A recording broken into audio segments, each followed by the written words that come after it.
मिल गया जवाब। मरते समय क्या नजर आता है? मरते समय दिमाग किस तरीके से काम करता है? इस शख्स की मौत ने सुलझा दिया मौत का सबसे उलझा रहस्य।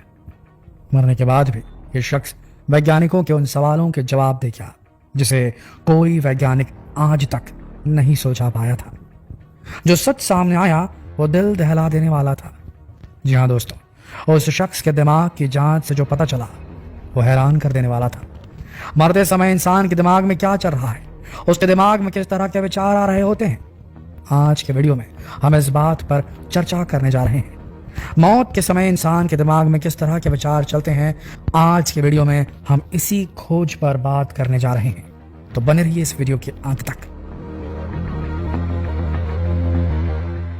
दोस्तों, वैज्ञानिक सालों से इस बात पर रिसर्च कर रहे हैं कि मौत के समय इंसान के दिमाग में क्या चलता है, लेकिन हजार कोशिशों के बाद भी वैज्ञानिक इस गुत्थी को सुलझा नहीं पा रहे थे।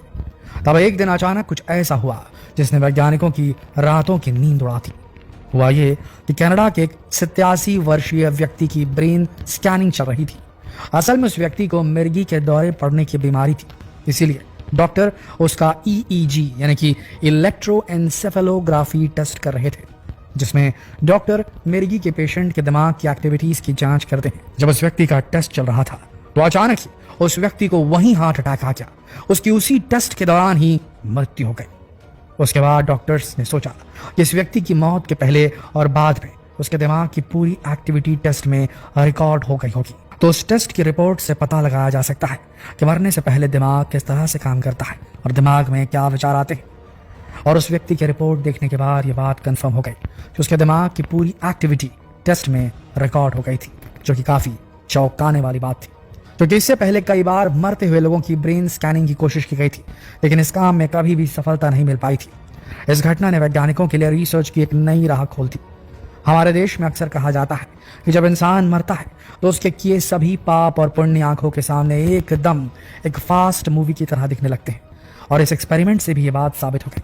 इस केस में डॉक्टर्स ने देखा कि व्यक्ति का दिल जब काम करना बंद कर देता है और दिमाग को ब्लड सप्लाई रुकने ही वाली होती है, तब बीच में कुछ समय के लिए दिमाग एक्टिव होता है।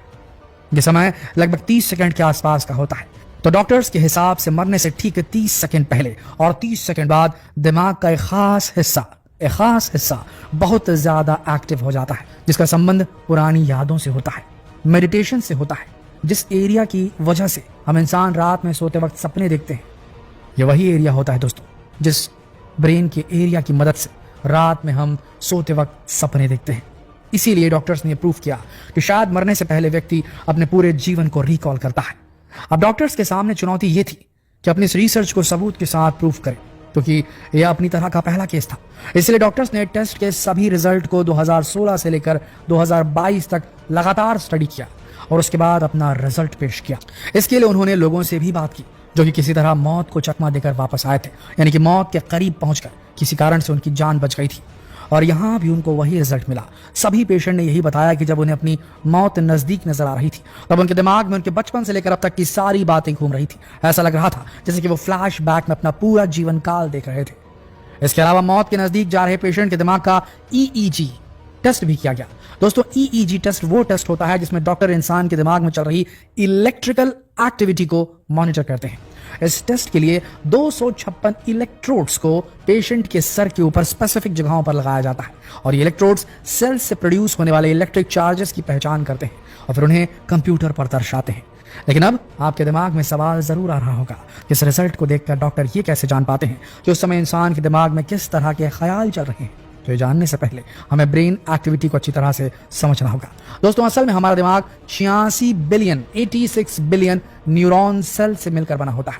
ये न्यूरॉन्स आपस में छोटे छोटे इलेक्ट्रिकल सिग्नल्स के माध्यम से कम्युनिकेट करते हैं, और इन्हें ही ब्रेन वेव्स कहा जाता है, जिन्हें EEG टेस्ट के माध्यम से मेजर किया जाता है। अब यहाँ हमारे दिमाग में 5 तरह की वेव्स प्रोड्यूस होती हैं, और हर वेव की फ्रीक्वेंसी, एम्पलीट्यूड और दूसरी प्रॉपर्टीज अलग अलग होती हैं। इन्हीं वेव्स को डिटेक्ट करके EEG मशीन ये बताती है कि उस समय इंसान क्या सोच रहा है, यानी कि इंसान का मूड भी इन्हीं वेव्स पर डिपेंड करता है। चलिए इन वेव्स के बारे में डिटेल में जानते हैं। Number 1, alpha waves. इनकी फ्रीक्वेंसी 8 to 12 हर्ट्ज होती है, यानी कि 1 सेकंड में ये वेव्स 8 से 12 बार बनती है। ये वेव्स तब प्रोड्यूस होती है जब इंसान का दिमाग एकदम रिलैक्स होता है। जैसे कि जब हम सुबह सोकर उठते हैं तब, या फिर जब हम मेडिटेशन या कोई रिलैक्सिंग एक्सरसाइज कर रहे होते हैं तब। यानी कि जब दिमाग में अल्फा वेव्स प्रोड्यूस होती हैं तब हमारे दिमाग को आराम मिल रहा होता है। Number 2, beta waves. इनकी फ्रीक्वेंसी 12.5 से 30 हर्ट्ज तक होती है। ये वेव्स तब प्रोड्यूस होती हैं जब हम अपने नॉर्मल रूटीन वर्क कर रहे होते हैं।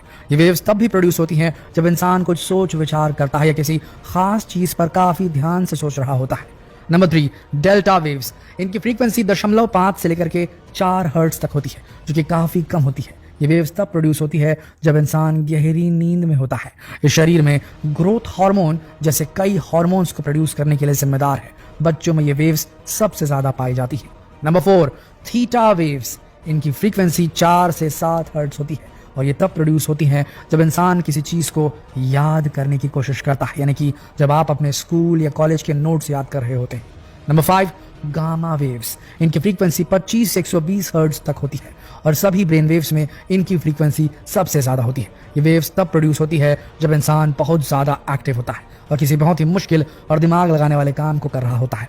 और यही वो वेव्स हैं जो कि किसी आम इंसान को आइंस्टाइन भी बना सकती हैं। जी हाँ, जो लोग बहुत ज्यादा इंटेलिजेंट होते हैं उनके दिमाग में ये वेव्स सबसे ज्यादा प्रोड्यूस होती है। इसी वेव में कुछ ऐसी वेव्स भी होती है जिनकी फ्रीक्वेंसी 30 से 44 हर्ट्ज तक होती है। ये ब्रेन के हर पार्ट में पाई जाती है और ये इन्फॉर्मेशन स्टोर करने, कुछ सीखने और मेमोरी रिकॉल यानी पुरानी बातें याद करने के लिए जिम्मेदार होती है। अब हम वापस अपने ब्रेन स्कैन वाले केस पर चलते हैं। इस केस में उस पेशेंट के दिमाग में सभी वेव्स बहुत तेजी से बदल रही थी। उसकी रिपोर्ट में हाई फ्रीक्वेंसी गामा के साथ लो फ्रीक्वेंसी डेल्टा और बीटा वेव्स भी पाई गई एक साथ, लेकिन गामा वेव्स की मौजूदगी उनमें सबसे ज्यादा थी और उसमें बहुत तेजी से बदलाव आ रहा था। इसीलिए डॉक्टर्स ने कंक्लूड किया कि मरते समय इंसान अपने पुराने जीवन को याद करता है। लेकिन इसके बाद भी वैज्ञानिकों को इन रिजल्ट्स पर भरोसा नहीं था।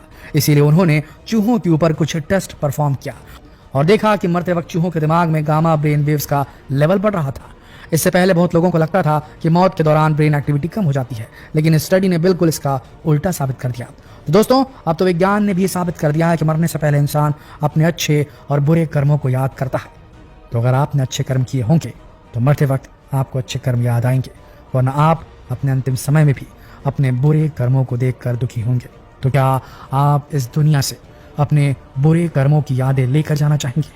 अगर मृत्यु के बाद जीवन होगा तो क्या उस जीवन में प्रवेश से पहले आप एक दुःस्वप्न देखकर वहां प्रवेश करना चाहेंगे? अगर पैरेलल यूनिवर्स का अस्तित्व है और मृत्यु के बाद आत्मा वहां चली जाती है, तो क्या उस यूनिवर्स में, उस नए यूनिवर्स में एक नया जन्म लेने से पहले क्या आप बुरी यादों को याद रखना चाहेंगे? तो आप सबसे प्रार्थना है कि आप जिस भी धर्म को मानने वाले हों, विज्ञान को मानने वाले हो या धर्म में विश्वास रखने वाले हो या दोनों को फॉलो करने वाले हो, बुरे कर्मों को करने से बचिए। इससे आपके मन मस्तिष्क में गिल्ट की भावना, ग्लानि की भावना नहीं आएगी और आपको पश्चाताप नहीं करना पड़ेगा और आप एक खुशनुमा जिंदगी के सफर को याद करते हुए इस दुनिया से रुखसत हो जाएंगे, इस दुनिया से